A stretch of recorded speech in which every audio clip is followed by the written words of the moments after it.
और उधर मुंबई में मराठा आरक्षण को लेकर एक अहम बैठक हो रही है। मराठा आरक्षण पर कैबिनेट सब कमेटी की बैठक इस वक्त चल रही है। सीएम एकनाथ शिंदे की अध्यक्षता में यह बैठक जारी है। बैठक में डिप्टी सीएम देवेंद्र फडणवीस और उप मुख्यमंत्री अजीत पवार भी शामिल हैं। बैठक में सीएम एकनाथ शिंदे समेत कई नेता मौजूद हैं। जो स्थिति महाराष्ट्र के अलग अलग शहरों में इस वक्त दिखाई पड़ रही है, उसको लेकर मुंबई में इस वक्त बैठक जारी है। कैबिनेट की बैठक चल रही है। मराठा आरक्षण को लेकर यह बैठक चल रही है।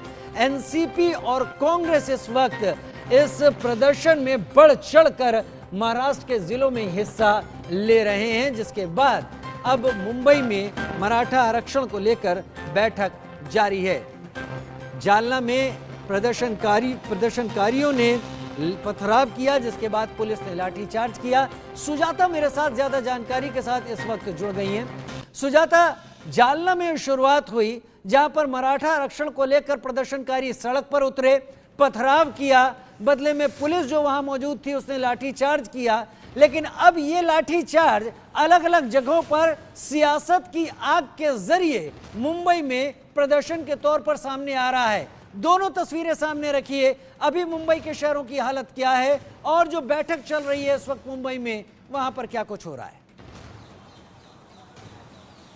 बिल्कुल राजीव, देखिए एक बड़ी बात ये कि जिस प्रकार से इस पूरे जो मराठा आंदोलन ने एक हिंसादायी और साथ ही एक राजनीतिक मोड़ ले लिया है, जिसके चलते अब न सिर्फ जो है महाराष्ट्र सरकार बल्कि जो विपक्षी पार्टियां हैं वो भी इसमें बढ़ चढ़कर हिस्सा लेने लगे हैं। एक तरफ जहां शरद पवार और उद्धव ठाकरे वे खुद जाकर जो है जालना में इस पूरे जो सीन है उसका निरीक्षण करते हैं, वहीं दूसरी तरफ आज राज ठाकरे भी वहां पर जो है अपनी हाजिरी लगाने जा सकते हैं। ऐसे में महाराष्ट्र सरकार की तरफ से कोशिश की जा रही है कि जल्द से जल्द जो है इस पूरे प्रोटेस्ट को जो है उसे हटा दिया जाए। लोगों को वहां के जो आंदोलन करता है उन्हें जल्द से जल्द वहां से हटाया जाए। साथ ही मनोज पाटिल जो इस पूरे आंदोलन को जिन्होंने बुलाया है वो अभी भी वहां पर जो है भूख आंदोलन पर बैठे हुए हैं, उनको जो है वहां से हटाकर जल्द से जल्द मुलाकात कर इस पूरे मामले को सुलझाया जाए। इस समय मैं सह्याद्री गेस्ट हाउस पर मौजूद हूँ, जहां पर अगर आप देखें तो यहाँ पर जो है मुख्यमंत्री एकनाथ शिंदे और उप मुख्यमंत्री देवेंद्र फडणवीस और अजीत पवार के निरीक्षण में जो है यहाँ पर एक उप समिति की बैठक बुलाई गई है, जहां पर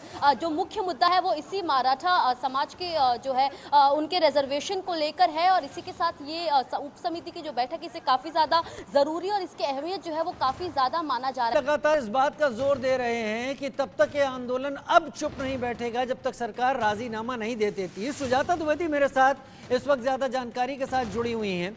सुजाता, बड़ी बात यह है कि जैसा आप भी बता रही थी, इससे पहले देवेंद्र फडणवीस की जो सरकार थी वो मराठा आरक्षण के पक्ष में कदम बढ़ा चुकी थी, उसको आगे ले जा चुकी थी, लेकिन सुप्रीम कोर्ट इस बीच में आया, कोर्ट के जरिए इसको रद्द भी किया गया। अब क्या करेगी, क्योंकि सरकार तो कोशिश कर चुकी है एक बार।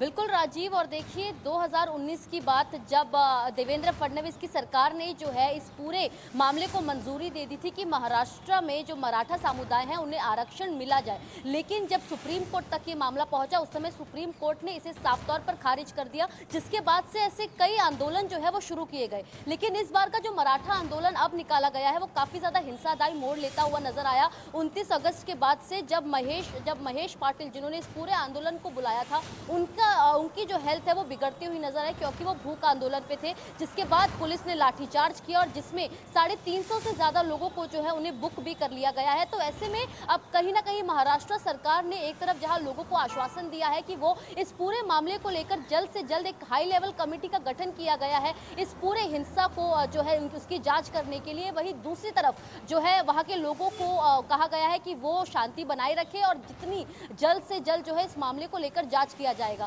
लेकिन अब विपक्ष का इसमें रोल इस प्रकार से साफ होता हुआ नजर आ रहा है कि एक तरफ जहां उद्धव ठाकरे और शरद पवार ने तो हाजिरी लगा दी जाकर वहां पर, लेकिन अब कहीं ना कहीं जो मुद्दा है वो इसे बनाता हुआ नजर आ रहा है विपक्ष। एक तरफ जहां उद्धव ठाकरे जब वो 1 सितंबर और 2 सितंबर को जालना जाते हैं, वहां पर जाकर वो प्रधानमंत्री नरेंद्र मोदी से दरखास्त करते हैं कि वो इस पूरे मामले की जल्द से जल्द जांच करे और अगर वो नए संसद में मराठा आरक्षण को लेकर इस मुद्दे को उठाते हैं तो कहीं ना कहीं उद्धव ठाकरे भी बीजेपी का इसमें जो है साथ देगी।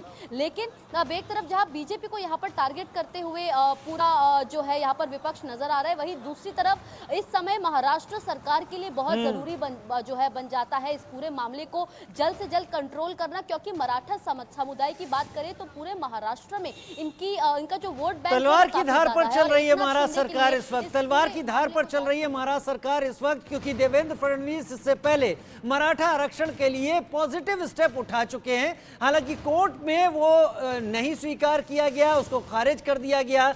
अब ये एक बार फिर प्रदर्शन है, तो महाराष्ट्र को भी संभालना है, अपने कैडर को भी संभालना है, अपने समर्थकों को भी संभालना है और इस मुद्दे पर आगे भी बढ़ना है। तो तलवार की धार पर चलने जैसा है इस वक्त एकनाथ शिंदे सरकार के लिए। सुजाता, बहुत शुक्रिया हमारे साथ जुड़ने के लिए, तमाम जानकारी के साथ आपका। मराठा आरक्षण पर महाराष्ट्र के कई जिलों में आग लगी है। जालना में जिस तरीके से हालात बदले उसके बाद अब इसमें राजनीतिक रोटियां सेकनी शुरू कर दी गई हैं। विपक्ष सरकार को निशाने पर ले रहा है और धीरे धीरे ये प्रदर्शन उग्र होता हुआ भी दिखाई पड़ रहा है। फिलहाल के लिए एक छोटे से ब्रेक की तरफ आगे बढ़ रहे हैं, जल्द हाजिर होते हैं।